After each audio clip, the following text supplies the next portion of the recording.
Hola familia bonita, ¿cómo están? Aquí estoy con mi tarea de la semana. Me ha tocado la pregunta 14, el manual para el maestro. ¿Cómo acabará el mundo?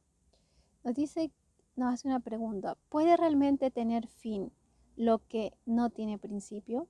El mundo acabará en una ilusión, pero en una ilusión de perdón completo, sin excluir a nadie y de una ternura ilimitada. Hasta que el perdón no se complete, el mundo seguirá teniendo un propósito. El mundo dice que acabará con la bendición de la santidad sobre él, y el mundo desaparecerá cuando ya no quede ni un solo pensamiento de pecado. Ciertamente parece que esto se encuentra muy pero muy lejos, pero en el instante en el que cualquiera de los maestros de Dios acepte la expiación, para sí mismo no quedará ni un solo pensamiento de pecado. Perdonar un solo pecado no es más fácil que perdonar todos. La ilusión de que hay grados de dificultad es un obstáculo para el maestro de Dios. Tiene que aprender a pasar de largo y dejar atrás. Un pecado que un maestro de Dios perdone completamente puede consumar la salvación. El mundo acabará cuando su sistema de pensamiento se haya invertido completamente, ¿cierto? Cuando se haya invertido el pensamiento de miedo, de ataque, de juicio, con un pensamiento de amor, de paz, de gratitud. Dice, la función del maestro de Dios con respecto a esta lección final simplemente tiene que aprender cómo encararla y estar dispuesto a encaminar el camino, esa dirección. Necesita confiar siempre en que Dios le dice que está en una lección y que él puede aprender, es porque la puede aprender. No juzga si es difícil o es fácil. Su maestro le señala y él confía en que él le enseñará cómo aprenderla, ¿cierto? El mundo acabará en alegría porque es un lugar triste. Cuando la alegría haya llegado, el propósito del mundo habrá terminado y el mundo acabará en paz porque actualmente es un campo de batalla. Cuando la paz haya llegado, ¿qué propósito podría tener el mundo?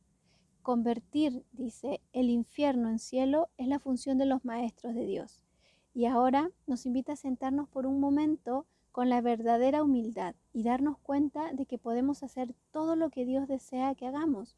No seamos arrogantes y digamos que no podemos aprender su programa de estudio, porque eso no es verdad. La siguiente pregunta es, ¿será cada uno de nosotros juzgado al final? Por supuesto que sí. Dice que nadie puede escapar del juicio final de Dios. ¿Quién podría huir siempre de la verdad? Mas el juicio final no tendrá lugar hasta que ya no tengamos miedo de ese juicio. Algún día cada cual le dará la bienvenida y ese mismo día se le concederá el juicio final y oirá su inocencia. Y éste quedará liberado al aceptar el juicio final de Dios sobre él. Ese es el juicio sobre el que descansa la salvación. Si el juicio final no es nada más que darnos cuenta que somos inocentes al estar enfocándonos en un sistema de pensamiento errado, falso. Nos dice que los maestros de Dios hacen una pregunta, ¿cierto? ¿Es este el juicio que tienes acerca de ti mismo? ¿Crees que es completamente cierto? Tu función es prepararte para poder oír el juicio y reconocer que es verdad. Basta con que creas completamente durante un solo instante para que vayas más allá de la creencia a la certeza. Un instante que pases fuera del tiempo puede suponer el fin. No juzguemos, pues solo nos juzgamos a nosotros mismos. Y así no hacemos sino que demorar el juicio final. Nos dice que has aprendido ya a hacerte a un lado y oír la voz del juicio dentro de ti, o todavía intentas usurpar la función. Aprender a quitarnos porque la voz se oye en la quietud, es decir, escuchar cuál es la función que Dios tiene preparado para nosotros, encomendado para nosotros y seguirla.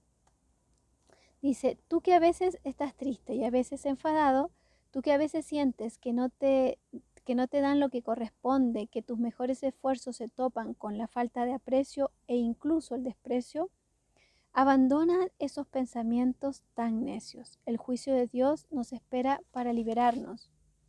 Y para terminar nos dice, Dios no conoce el engaño, sus promesas son seguras.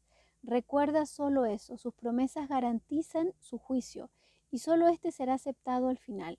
Su función es hacer este final, que este fin, dice, nuestra función, ¿cierto? Es hacer que este final llegue cuanto antes. Nuestra función es conservar su juicio en nuestro corazón y ofrecérselo a todo el mundo para así mantenerlo a salvo. Es decir, poder mantener en nuestro corazón esa paz, esa inocencia y poder transmitirlo a todo aquel que se esté juzgando, a todo aquel que se esté criticando, sabiendo que sabemos quiénes son, ¿cierto? Y podemos entender desde esa inocencia de que solamente están en este momento en un sistema de pensamiento falso, pero cuando la verdad, cuando caiga todo ese velo, la verdad se convierte en una certeza. Así que familia, espero le haya aportado. Sapnan, nos vemos el domingo.